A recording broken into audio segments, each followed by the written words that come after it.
तो इनसे शायद कुछ सीखने को मिल जाए। आज के कार्यक्रम के अध्यक्ष जी,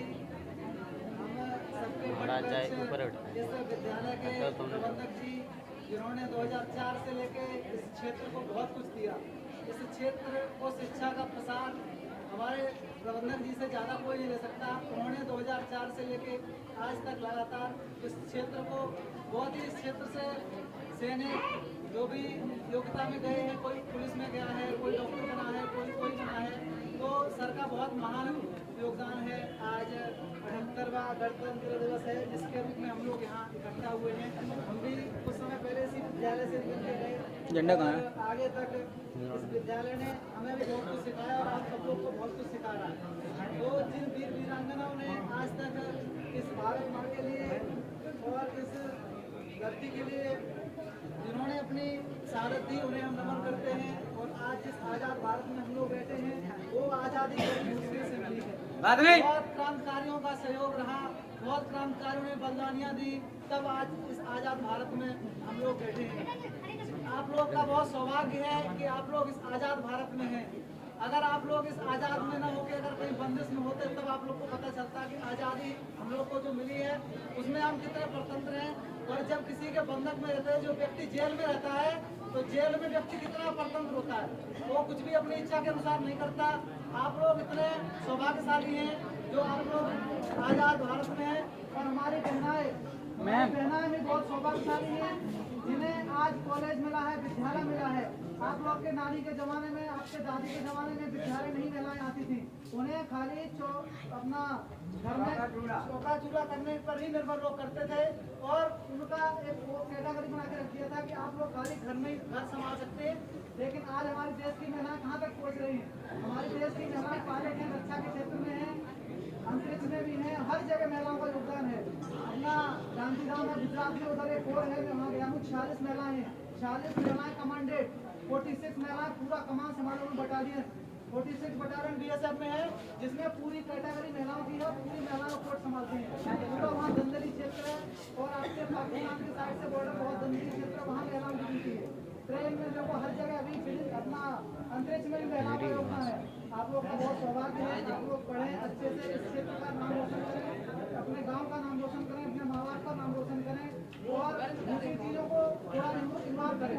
खाली पढ़ाई पर ध्यान दें। आप जिस उद्देश्य से यहाँ आते हैं, आपके माँ बाप जिस उद्देश्य से आपको भेजते हैं विद्यालय, आप खाली उसी उद्देश्य से यहाँ पढ़ाई करें। उससे आपका माँ बाप का नाम रोशन होगा, आपके विद्यालय का नाम रोशन होगा। अभी कौशल्या देवी की कोई भी बेटी आगे जाके कोई ऑफिसर बनेगी, कोई और अधिकारी बनेगी, तो इन फ्यूचर कोई भी नाम होगा तो आप लोगों का ही होगा।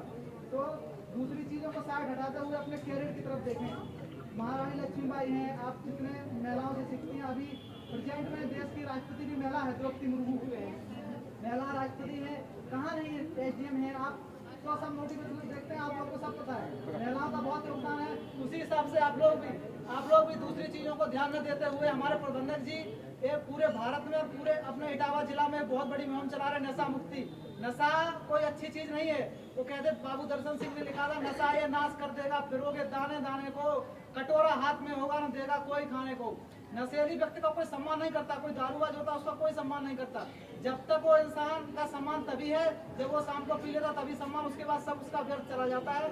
इसी हिसाब से आप लोग भी एक व्यक्तिगत पहचान बनाओ, एक व्यक्तिगत कार्य करो और एक ऐसा कार्य करो जिससे आपकी पहचान बने, आपके परिवार की पहचान बने। हर इंसान को लाइफ में कुछ न कुछ करना जरूर चाहिए। आप अपना एक टारगेट बनाओ, उस टारगेट को लेके आप अचीव करो। आप यहाँ से निकल दिए, अभी आपको पता ही नहीं जाना कहाँ है। आपको इटावा जाना है तो रास्ते बहुत हैं, जाना आपको इटावा, लेकिन आपको यही पता नहीं है कि हमें इटावा जाना है। हर व्यक्ति का या हर बहन का, हर भाई का एक टारगेट होना चाहिए। टारगेट बहुत जरूरी, बगैर टारगेट के आप दौड़ते रहोगे तो पता नहीं चलेगा कहाँ पहुँच जाओगे। एक टारगेट बनाओ और उसे उचित समय में अचीव करो। समय के बाद अचीव करने का कोई फायदा नहीं। आप एक टारगेट बनाओ और 26 साल पे 35 साल पे अचीव करो, उसका कोई फायदा नहीं। उचित समय में उस टारगेट को अचीव करो और जिस तरीके से आप लोग अपनी विद्यालय प्रणाली में आ रहे हैं उसी हिसाब से रहो और बाकी सामाजिक स्तर में रहो। एक छोटा सा आप लोग को सुनाता हूँ। इस अधूरी जवानी का क्या फायदा, इस अधूरी जवानी का क्या फायदा, बिन कथानक कहानी के क्या फायदा, बिन कथानक कहानी के क्या फायदा।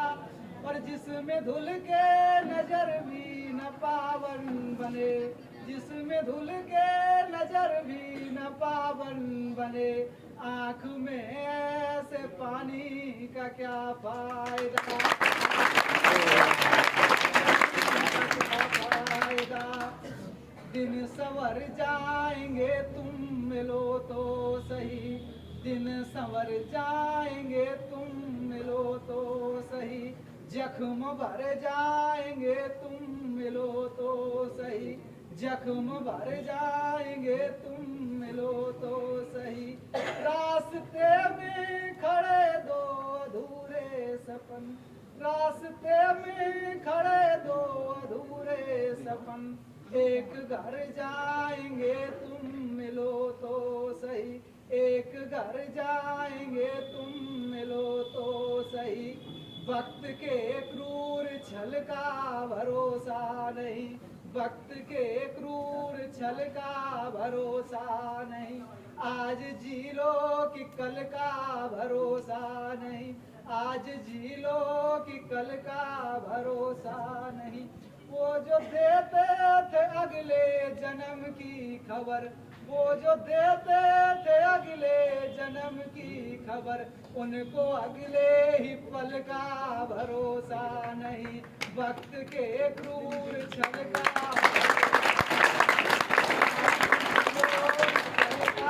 भरोसा। देखा हमें बना। इसी क्रम में मैं अपनी वाणी को विराम देता हूँ और एक लास्ट में कहता हूँ, आप सब लोग मानवता में रहें। जीव हमारी जाति है, मानव धर्म हमारा, हिंदू मुस्लिम सिख ईसाई धर्म नहीं कोई क्या न्यारा। बहुत बहुत धन्यवाद, बहुत बहुत समाज।